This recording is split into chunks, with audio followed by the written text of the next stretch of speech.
एक पार्क में एक व्यक्ति उदास बैठा हुआ था।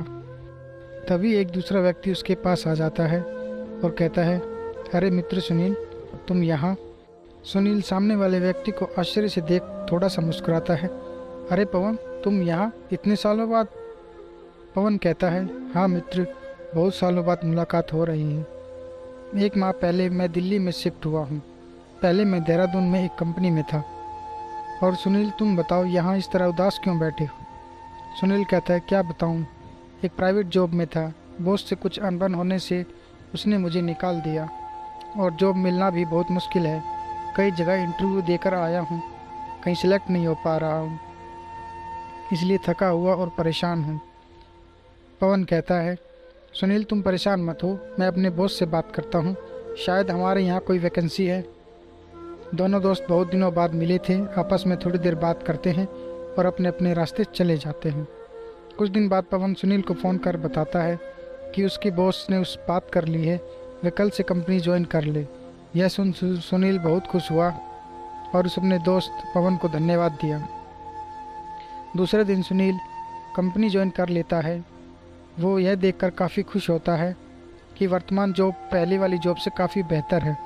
पवन उसके पास आता है, उसे बधाई देता है और अपने कैबिन में चला जाता है। बाद में उसे मालूम होता है कि पवन इस कंपनी में सीनियर मैनेजर है और पवन को इसके अंडर काम करना होगा। इस तरफ सुनील अपनी इस नौकरी से खुश तो था, पर दूसरी तरफ उसे इस बात की ईर्ष्या ज़्यादा हो रही थी कि वो अब अपने दोस्त के अंडर काम करेगा। वो अपने दोस्त की सफलता से जल रहा था। उसने मन ही मन निर्णय कर लिया कि वो जल्द ही उसी जगह पर होगा जहाँ पवन है। अपने दोस्त की सफलता और कंपनी में उसकी रेपुटेशन देख सुनील ईर्ष्या में इतना जल रहा था कि पवन को बिजी के कारण उससे न मिल पाने को वह घमंड समझ रहा था। उसने सभी स्टाफ दिल में पवन के प्रति जहर घोलना शुरू कर दिया।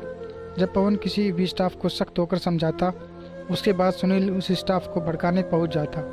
धीरे धीरे लगभग सभी लोग सुनील की बातों में आ गए और बॉस से जाकर पवन की बुराई करते और शिकायत करते, जबकि बॉस जानते थे कि पवन बहुत जिम्मेदार व्यक्ति है।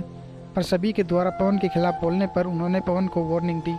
पवन समझ नहीं पा रहे थे कि उसके साथ हो क्या रहा है। आगे भी यही चलता रहा। आखिरकार सुनील की चाल रंग लाई, बॉस ने पवन को निकाल दिया। इस बात से पवन थोड़ा निराश तो था, पर हार मानने वाला नहीं था। उसने अपनी कंपनी शुरू करने का फैसला किया।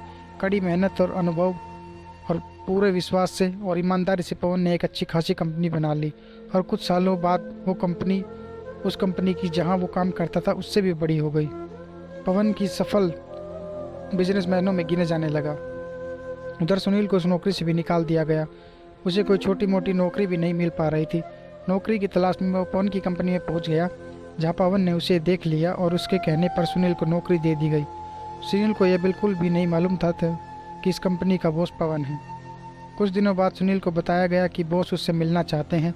सुनील थोड़ा घबराया हुआ बॉस के कैबिन में पहुंचा। जैसे ही उसने पवन के बॉस के रूप में देखा, उसके पैरों से ज़मीन सरक गई। वो घबरा गया, उसके मुंह से आवाज़ नहीं निकल रही थी। पवन ने बहुत शांत और मुस्कुराहट के साथ सुनील को अंदर आने को कहा, कैसे हो मित्र सुनील? मैं बहुत समय से तुमसे मिलना चाह रहा था, क्योंकि मुझे तुम्हारा शुक्रिया कहना है। तुम्हारी ईर्ष्या के कारण ही आज मैं सफल हुआ हूँ। सुनील अपने किए पर बहुत पछता रहा था। दोस्तों, ईर्ष्या से कभी भी सफलता प्राप्त नहीं की जा सकती।